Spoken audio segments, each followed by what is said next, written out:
Épisode 4, faites votre choix.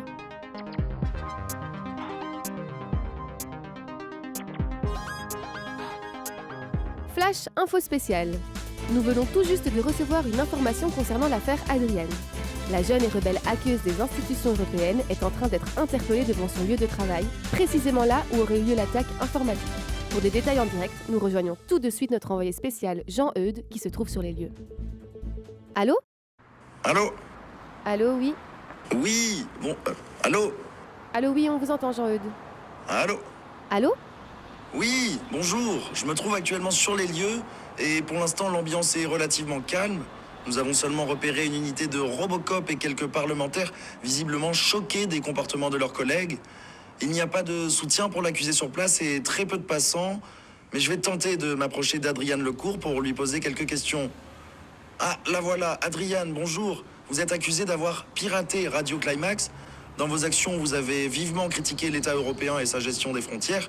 Pourriez-vous nous éclairer sur vos motivations et nous préciser vos revendications ? Qu'est-ce que vous recherchez au juste, Adriane ? Je n'ai aucun regret. J'ai simplement partagé l'idée d'un monde où les sans-puces pourraient traverser les frontières et ne devraient pas rester cachés. Vous rendez-vous compte de tout le dérèglement que ça engendrerait ? Mais de quel dérèglement il me parle ? Voilà ce qui se passera. Moi, j'imagine ça comme ça. Après mon arrestation, une longue période de doute s'installe. Faut-il ouvrir les frontières ? La question se propage dans toute l'Europe. On ouvre les frontières ! Des couples se disputent. Non, on n'ouvre pas ! Non ! Les gens sortent dans la rue. Tout le monde en parle dans le bêta-verse. Des artistes écrivent des chansons. La coalition des pays non alignés met la pression sur l'Europe. Nous déclarons l'implantation de plus d'identités interdites. Plus aucune personne ne peut être déclarée illégale. Les frontières européennes seront désormais ouvertes.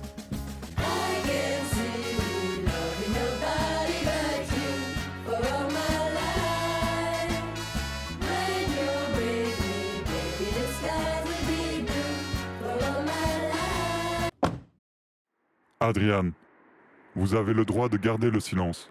Tout ce que vous direz pourra être utilisé contre vous au e-tribunal. La situation est critique. Les Robocops sont en train de procéder à son arrestation. Nous demeurons perplexes quant aux motivations de la hackeuse et pour l'heure, aucun signe de présence humaine à l'horizon. Merci Jean-Eudes pour ce compte-rendu. Nous allons maintenant reprendre l'antenne et on vous retrouve d'ici quelques minutes. Ouais, attendez.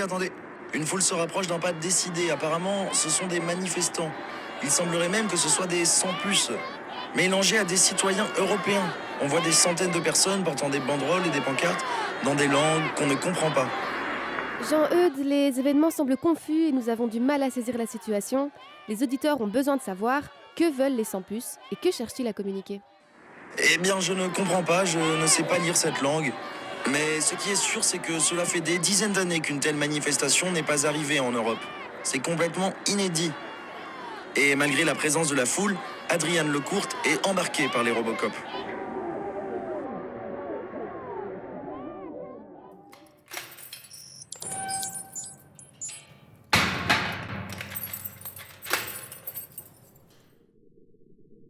Nous sommes barricadés derrière nos frontières à sens unique, aveugles du relief extérieur. Refuser d'accueillir, c'est refuser de réparer et de remédier aux conséquences de notre domination néocoloniale. Comme vous le savez peut-être, les élections européennes auront lieu en juin prochain. Il est important d'inscrire la migration dans le débat au même titre que le climat. Se déplacer est un droit. Éteignez Radio Climax. Positionnez-vous. Retrouve-nous sur notre Instagram relief.podcast et n'hésite surtout pas à le partager avec ton entourage.